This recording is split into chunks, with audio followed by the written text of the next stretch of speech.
பார்த்தாலும் ஏர் பொல்யூஷனாக தான் இருக்குது. டெல்லி தான் அதில் நம்பர் 1 இருக்குது.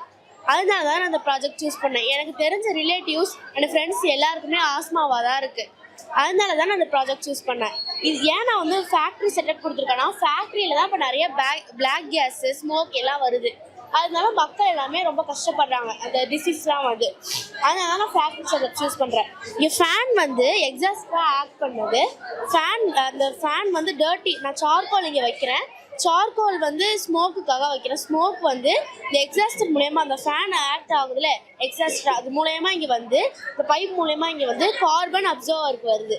இங்கே வந்து லார்ஜ் காட்டன் மட்டும்தான் இருக்குது. இங்கே லார்ஜ் டஸ்ட் பார்ட்டிகல்ஸ், அதுக்கப்புறம் வந்து ஸ்மால் ஃபைன் டஸ்ட் பார்ட்டிகல்ஸ் எல்லாமே இங்கே ரெடியூஸ் ஆகி இங்கே க்ளீன் ஏராக வரும். அதனால தான் நான் இந்த ப்ராஜெக்ட் சூஸ் பண்ணேன். ஃபேக்ட்ரி எல்லாத்துலேயும் இந்த ப்ராஜெக்ட் வந்து டெக்னாலஜி யூஸ் பண்ணால் எல்லாருக்கும் வந்து சேஃப்டியாக இருக்கும். கொஞ்சம் ஹார்ம்ஃபுல்னஸ் குறையும்.